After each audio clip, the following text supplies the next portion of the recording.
Hey,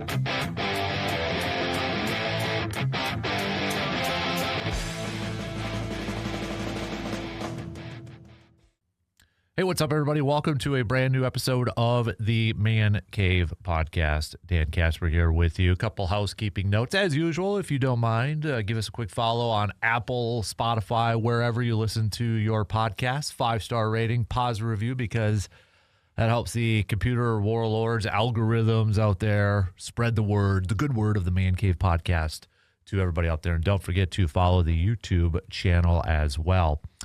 You know, normally on a Monday after a Packers game and such, we would do like a 715 Green and Gold tailgate talk and kind of maybe just put clips up from the show and that, because obviously, you know, we would talk a lot about the Packers game after that. But I feel like this episode of the podcast needed a little bit more.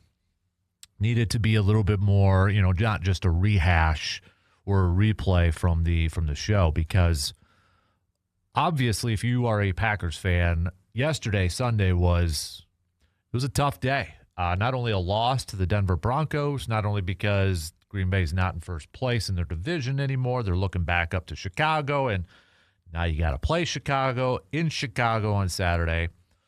But obviously talking about Micah Parsons, Christian Watson, Zach Tom, and Evan Williams and their injuries. And the big one is, of course, Micah. We pretty much know that one. It's at the time of this recording, nothing has become official, but it's a torn ACL. And that one is like the gut punch of everything. And I can't remember. I mean, there's been other regular season games, but I think this one is at the top probably of just being completely gut punched from a regular season game, and where the main thing wasn't necessarily a loss. It was injuries. You know, there was a couple games. One was the Vikings, one was the Bears. Aaron Rodgers leaves because of a broken collarbone.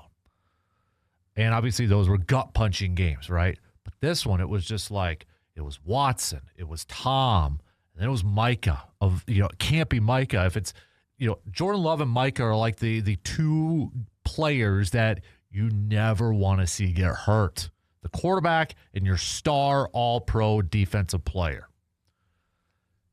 And especially when he's in his first year with the team and you give up 2 first-round picks and you have Super Bowl aspirations and et cetera, et cetera.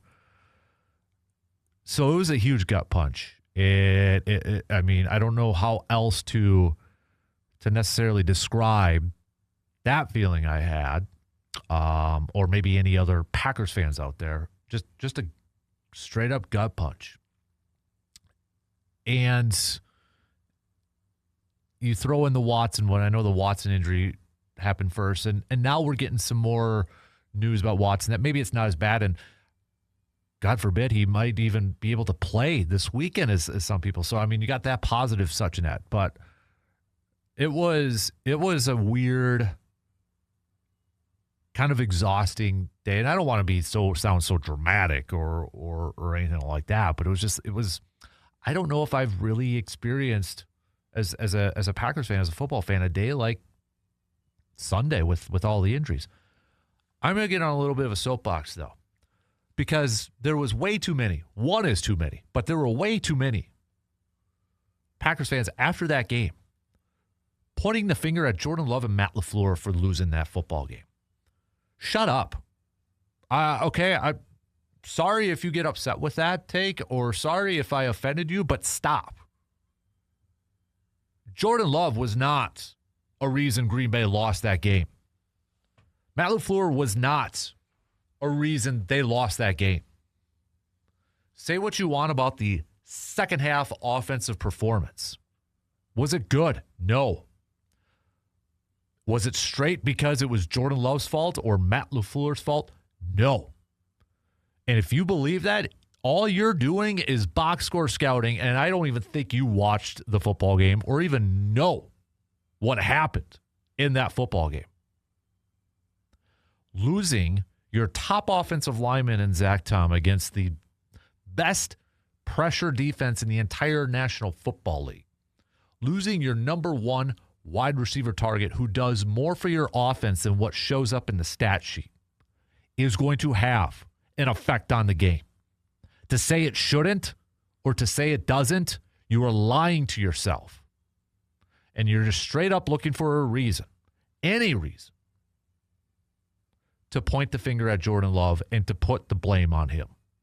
This whole, he had an opportunity to showcase why he should be in the MVP conversation crap that I've seen out there too. You're drinking Kool-Aid that Tony Romo was spewing on that telecast. Here's a chance for him to show he's the MVP. Sure. If he goes down and leads a bunch of scoring drives and they win that game, that probably is a talking point. But to say, oh, that's why he's not good because they didn't win the game and now you're going to point the finger, that's lazy and it's inexcusable. And you're completely ignoring what the Packers did offensively before those injuries. 5 straight drives of scoring points against maybe the best defense in all of football. Now, if you want to say, hey, they should have scored touchdowns instead of field goals, ding, ding, ding, congrats. You're exactly right. They should have. Absolutely. But you know what else happened?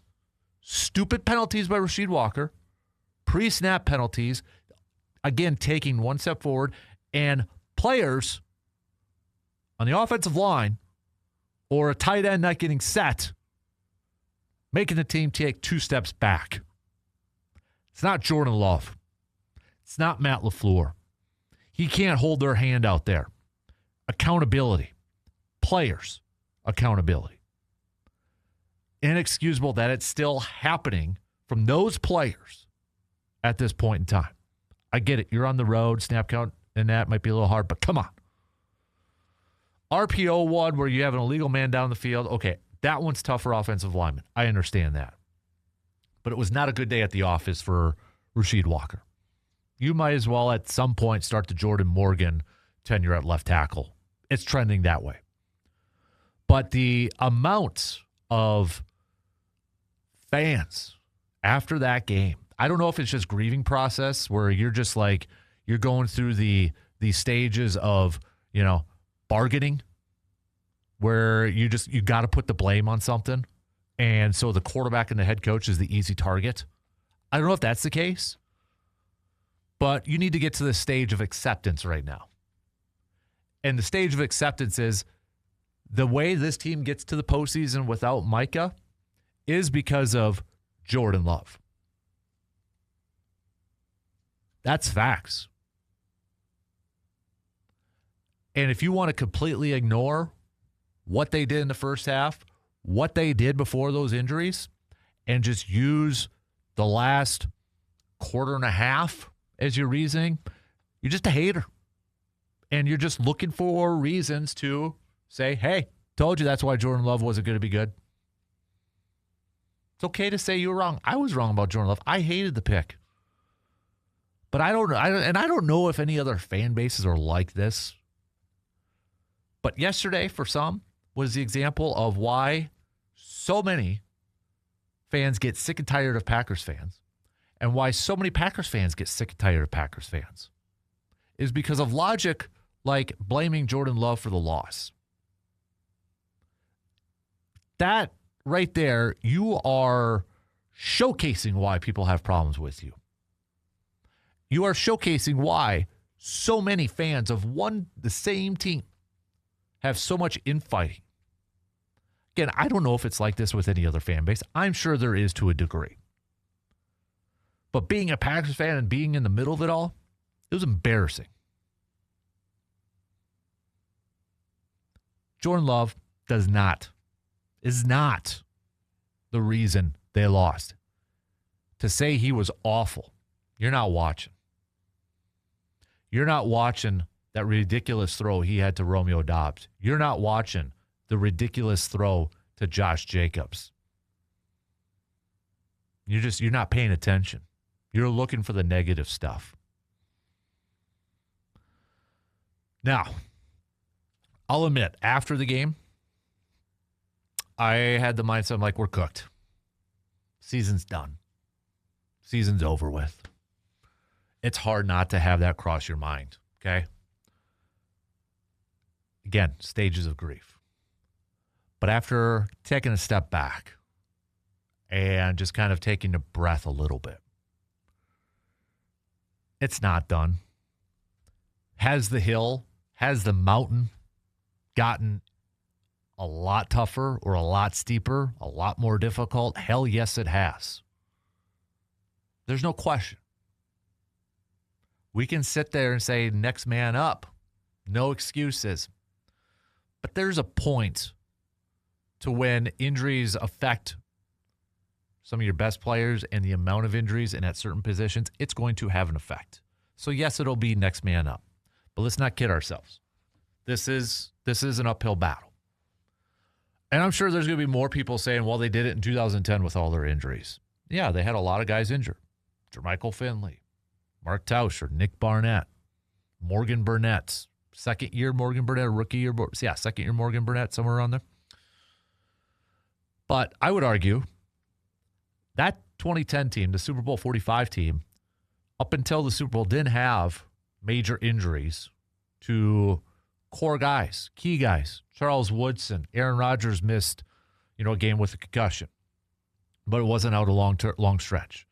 Clay Matthews missed a couple games at the beginning, wasn't missing a long-term stretch down the stretch. Greg Jennings, their receivers, Tramon Williams. Yes, in the Super Bowl, they lost Charles Woodson. But at this point in time, they weren't missing a lot of core guys like they're going to be missing right now. Tucker Kraft ain't coming back. Micah Parsons ain't coming back. We'll see about, the Watson and Evan Williams and Zach Tom. Elton Jenkins ain't coming back. So it's going to be tough. They can do it. They can. But if I was a coach or a motivational speaker right now for this team, and I'm looking at those guys, and this is the thing too, really quick. We're down, we're upset. There's nobody outside of the players who got hurt. There's nobody who's more down, who's more upset, who's more depressed, disheartened than that team, than those players, than those coaches. And then there's nobody who has to turn it off as quickly and move on as quickly as those players, as those coaches. That's rough. You have to almost be non-human in that aspect. You got to ignore it and you got to move on. It's kind of cruel in a way too. But if I was looking at those guys, those players and that, and I'm looking at guys like Lucas Van Ness, Rashawn Gary, Matthew Golden, Dontavian Wicks, Romeo Dobbs, you guys want to make a name for yourselves? You guys want to showcase why maybe you're one of the better players at your position? Or you want to showcase why you deserve more playing time? Here you go. You have an opportunity. You have an opportunity to add your name to something historic. You have an opportunity to make a name for yourself. You have an opportunity for some of you to make a big payday. Whatever your motivating factor is, you have an opportunity to do that right now. And if that can't get you motivated, and if that can't get you focused and excited, then what are you doing? Why are you playing this game? There's an opportunity in front of you. Go get it, take it, and use it. You have no excuses anymore. This is your opportunity to make an impact on this team. That's what players want, right? That's what anybody wants. I don't care if you're an athlete or somebody in the real world. You want an opportunity. You want an opportunity to showcase your greatness, to showcase what you're made of. And that's exactly what these players have. And that's exactly what these coaches have too. Jeff Hafley has an opportunity. If he wants to be a head coach, he has an opportunity to really showcase how great of a defensive coach he is. Matt LaFleur has an opportunity to really showcase what a great offensive coach he is. Great head coach he is. Everybody on this team has an opportunity. Jordan Love included, Josh Jacobs, whoever else. They all have opportunities to showcase how special they can be. And that's the message I would send to this team. And I look at, again, I don't know if Watson's going to be out or how long he's going to be out, but he is such a pivotal part to what this team wants to do on the offensive side. He's not going to show up, or he hasn't right now, like a Jamar Chase, a Justin Jefferson, those guys, stat sheets and such, but he is wide receiver number one. The amount of respect he gets from opposing defenses and the trickle-down effect that it has on the other players on this offense. Again, you watch the games, you pay attention, you know what I'm talking about. That's how important he is to this offense. And when he's on that field, everybody benefits from him. Even if he's not making the plays, everybody benefits with him on there. That's a special player. And if he is going to miss time, this is where Matt LaFleur in the next few days with his staff, Adam Stenovich, they got to sit down and be like, how do we adjust? What do we got to do to get this offense rolling potentially without Christian Watson? How do we have to change our game plan? If you've been saving anything in that playbook, now's the time to do it, to unleash it. And, on the defensive side, Carrington Valentine and Keyshawn Nixon. Keyshawn Nixon, you want to sit there and say you're a number one corner? You're not going to have the luxury of Micah Parsons going after a quarterback. Same with Carrington Valentine. You're going to have to be better at tackling, dude. Everybody on this team, special teams, defense, offense, coaches, all have to be better. So while I was pouting, sad, got through it, we still have an opportunity. Green Bay still has an opportunity. They still control their destiny. And that's exactly what they want to be in. That's what any team wants to be in right now. You want to control your destiny. Put it in the hands of you, not relying on somebody else or another team. Take care of your business and you'll be fine. And you'll get into the big dance. And then who knows what happens after that. Playoffs are a weird thing. Sometimes they go chalk, sometimes they go completely bonkers. So while it is a disheartening time and it's a downer and it's the battle, the path to get there is more difficult, don't lose hope yet, Packers fans. Okay? And I get it why you're down. I'm down. But you still have an opportunity. And you still have a chance. The team still has an opportunity. The team still has a chance. And that's what you want. I don't know what's going to happen Saturday. I don't know what's going to happen the following Saturday and then the following Sunday. But what I do know is I'm still rooting for the Packers.